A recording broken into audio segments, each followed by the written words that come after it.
Welcome to kitchen diaries. ಇವತ್ತು ನಮ್ಮ kitchen ಡೈರಿಲಿ chicken ರೆಸಿಪಿನ ಮಾಡಿ ತೋರಿಸ್ತಾ ಇದ್ದೀನಿ. ಅದು ಸುಲಭವಾದ ರೀತಿಯಲ್ಲಿ ಈ ಬಿಗಿನರ್ಸ್ ಕೂಡ ಈಸಿಯಾಗಿ ಕಷ್ಟಪಡದೇನೆ ಸುಲಭವಾಗಿ ಮತ್ತು ತುಂಬ ಟೇಸ್ಟಾಗಿರುತ್ತೆ.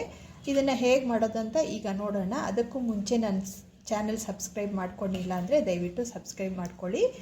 ಮತ್ತು ನಿಮಗೆ ರೆಸಿಪಿ ಇಷ್ಟ ಆದರೆ ಒಂದು ಲೈಕ್ ಕೊಡೋದನ್ನು ಖಂಡಿತ ಮರಿಬೇಡಿ. ಈಗ ವಿಡಿಯೋ ನೋಡೋಣ.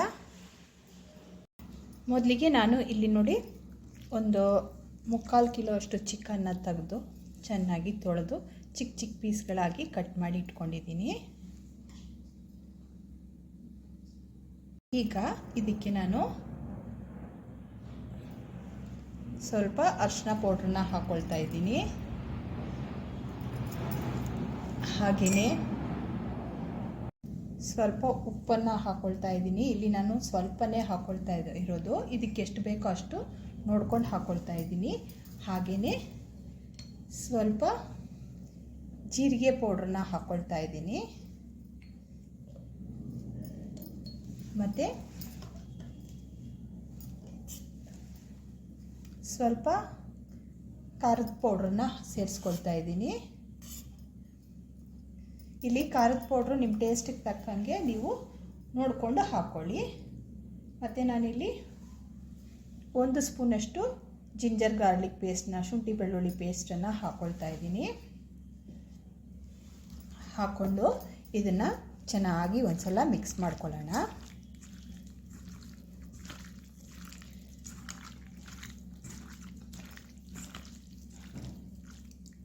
ಚೆನ್ನಾಗಿ ಮಿಕ್ಸ್ ಮಾಡ್ಕೊಂಡಿದ್ದೀನಿ. ಈಗ ಇದನ್ನು 1 ಅವರ್ ಹಾಗೇ ನಾವು ಮ್ಯಾರಿನೇಟ್ ಮಾಡೋದಕ್ಕೆ ರೆಸ್ಟಲ್ಲಿ ಬಿಡೋಣ. ಈಗ ನೋಡಿ, ಸ್ಟವ್ ಮೇಲೆ ಒಂದು ಅಗಲವಾಗಿರೋ ಬಾಣಲಿ ಇಟ್ಕೊಂಡಿದ್ದೀನಿ. ಅದಕ್ಕೆ 1-2 ಟೇಬಲ್ ಸ್ಪೂನಷ್ಟು ಎಣ್ಣೆ ಹಾಕ್ಕೊಳ್ಳೋಣ.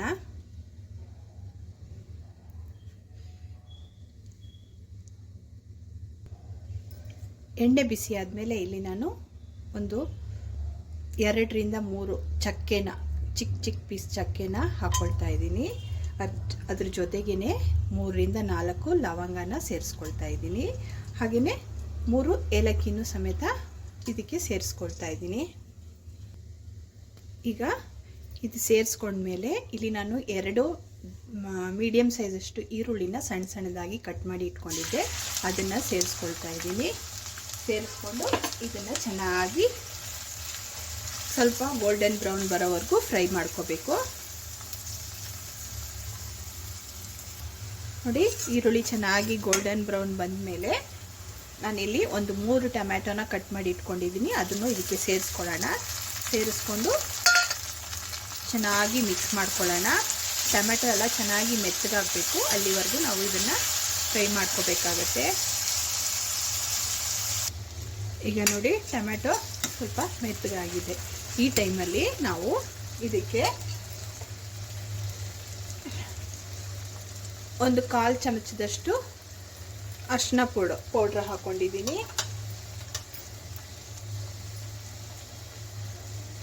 ಹಾಗೆಯೇ 1.5 ಟೇಬಲ್ ಸ್ಪೂನಷ್ಟು ಚಿಲ್ಲಿ ಪೌಡ್ರನ್ನ ಹಾಕ್ಕೊಳ್ತಾ ಇದ್ದೀನಿ. ಯಾಕಂದರೆ ಮೊದಲೇ ಒಂದು ಸ್ವಲ್ಪ ಸೇರಿಸ್ಕೊಂಡಿದ್ದೀವಲ್ಲ, ಹಾಗಾಗಿ ಇಲ್ಲಿ ನೀವು ನೋಡ್ಕೊಂಡು ಹಾಕ್ಕೋಬೇಕಾಗತ್ತೆ.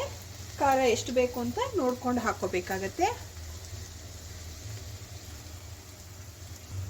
ಒಂದು ಅರ್ಧ ಸ್ಪೂನಷ್ಟು ಪೆಪ್ಪರ್ ಪೌಡ್ರನ್ನ ಸೇರಿಸ್ಕೊಳ್ತಾ ಇದ್ದೀನಿ.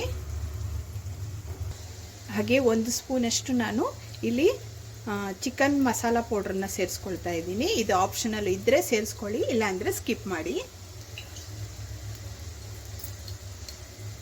ಹಾಗೆ ಸ್ವಲ್ಪ ಅರ್ಧ ಸ್ಪೂನಷ್ಟು ಜೀರಿಗೆ ಪೌಡ್ರನ್ನ ಹಾಕ್ಕೊಳ್ತಾ ಇದ್ದೀನಿ. ಈಗ 1 ಸ್ಪೂನಷ್ಟು ಗರಂ ಮಸಾಲೆ ಹಾಕ್ಕೊಳ್ತಾ ಇದ್ದೀನಿ. ಇಷ್ಟು ಹಾಕೊಂಡ್ಮೇಲೆ ಒಂದ್ಸಲ ನೀಟಾಗಿ ಮಿಕ್ಸ್ ಮಾಡ್ಕೊಳ್ಳಿ.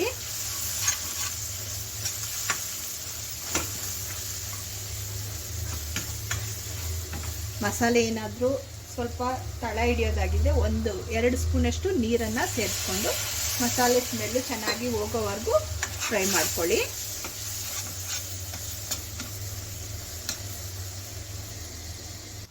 ಈಗ ನೋಡಿ, ಮಸಾಲೆ ಎಲ್ಲ ಚೆನ್ನಾಗಿ ಫ್ರೈ ಆಗಿ ಗಮ್ ಅಂತ ಸ್ಮೆಲ್ ಬರ್ತಿದೆ ಮತ್ತು ಎಣ್ಣೆ ಎಲ್ಲ ಬಿಟ್ಕೊಂಡಿದೆ ನೋಡಿ. ಈ ಟೈಮಲ್ಲಿ ನಾವಿಲ್ಲಿ ಮ್ಯಾರಿನೇಟ್ ಮಾಡಿ ಇಟ್ಕೊಂಡಿರ್ತೀವಲ್ಲ ಚಿಕನ್ನ, ಇದಕ್ಕೆ ಸೇರಿಸ್ಕೊಳ್ಳೋಣ.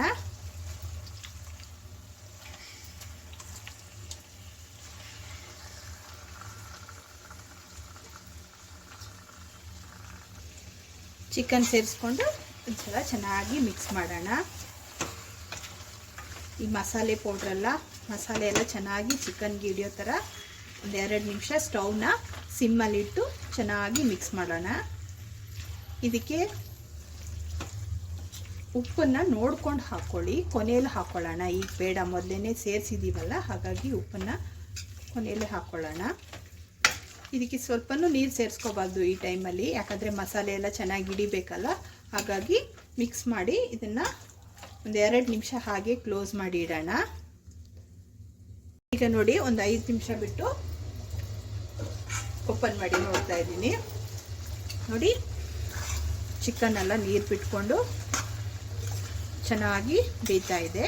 ಈ ಟೈಮಲ್ಲಿ ಒಂದ್ಸಲ ಚೆನ್ನಾಗಿ ನೀಟಾಗಿ ಮಿಕ್ಸ್ ಮಾಡಿ ಮತ್ತೆ ಸ್ಟವ್ ಫ್ಲೇಮ್ನ ಸಿಮ್ಮಲ್ಲಿಟ್ಟು ಹಾಗೆಯೇ ಕ್ಲೋಸ್ ಮಾಡಿ ಒಂದು 5 ನಿಮಿಷ ಹಾಗೆಯೇ ಬೇಯಿಸ್ಕೊಳ್ಳಿ. ಈಗ ಇಲ್ಲೊಂದು ಚಿಕ್ಕ ಜಾರ್ ತೊಗೊಂಡಿದ್ದೀನಿ. ಇದರಲ್ಲಿ ನಾನು ಸ್ವಲ್ಪ ತೆಂಗಿನಕಾಯಿನ ಸಣ್ಣ ಸಣ್ಣದಾಗಿ ಕಟ್ ಮಾಡಿ ಹಾಕ್ಕೊಂಡಿದ್ದೀನಿ.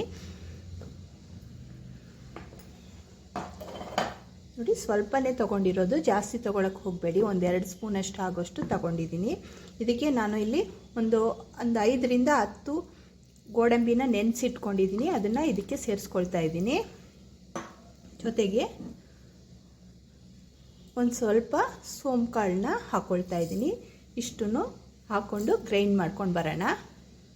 ನೋಡಿ, ಇದನ್ನು ಗ್ರೈಂಡ್ ಮಾಡ್ಕೊಂಡು ಬಂದಿದ್ದೀನಿ. ನೋಡಿ, ಈ ಥರ ಗಟ್ಟಿಯಾಗಿ ಗ್ರೈಂಡ್ ಮಾಡ್ಕೊಂಡು ಬರಬೇಕಾಗತ್ತೆ. ಈಗ ನೋಡಿ, ಚಿಕನ್ನು ಚೆನ್ನಾಗಿ ಮಸಾಲೆ ಜೊತೆ ಮಿಕ್ಸ್ ಆಗಿದೆ, ಕಾಣಿಸ್ತಿದೆಯಾ?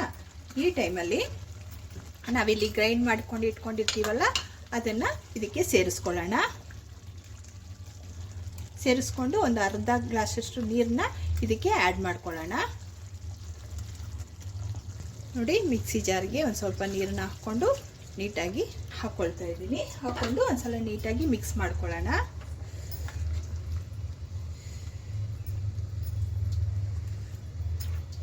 ಈ ಟೈಮಲ್ಲಿ ಉಪ್ಪನ್ನು ಆ್ಯಡ್ ಮಾಡ್ಕೊಳ್ಳಿ.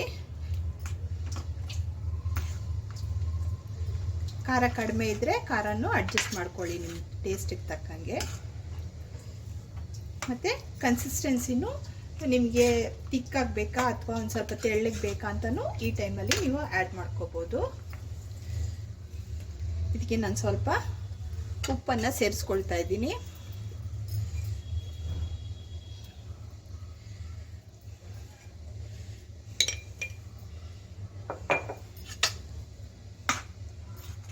ಈಗ ಇದನ್ನು ಸಿಮ್ಮಲ್ಲಿ ಒಂದು 2ರಿಂದ 3 ನಿಮಿಷ ಬೇಯಿಸ್ಕೊಳ್ಳೋಣ.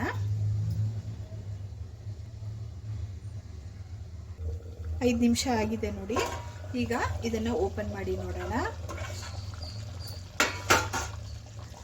ಓಪನ್ ಮಾಡಿ ನಾನಿಲ್ಲಿ ಒಂದು ಸ್ವಲ್ಪ ಕಸ್ತೂರಿ ಮೇಥಿನ ತೊಗೊಂಡಿದ್ದೀನಿ. ಅದನ್ನು ಚೆನ್ನಾಗಿ ಕೈಯಲ್ಲಿ ಕ್ರಷ್ ಮಾಡಿ ಇದಕ್ಕೆ ಸೇರಿಸ್ಕೊಳ್ಳಿ. ಇದರಿಂದ ಒಳ್ಳೆ ಫ್ಲೇವರ್ ಸಿಗುತ್ತೆ, ಅದಕ್ಕೋಸ್ಕರ ಇದ್ದರೆ ಹಾಕ್ಕೊಳ್ಳಿ, ಇಲ್ಲಾದರೆ ಸ್ಕಿಪ್ ಮಾಡಿ.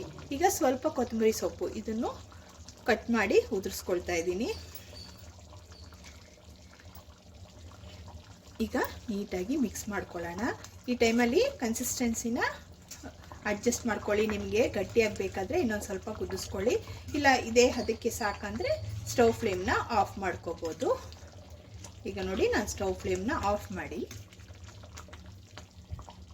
ನೋಡಿ. ಈಗ ಚಿಕನ್ ಸಾರು ರೆಡಿಯಾಗಿದೆ. ಸ್ಟವ್ ಫ್ಲೇಮ್ನ ಆಫ್ ಮಾಡಿ ಇಳಿಸ್ಕೊಂಡಿದ್ದೀನಿ. ಸಾರು ತುಂಬಾ ಟೇಸ್ಟಾಗಿದೆ.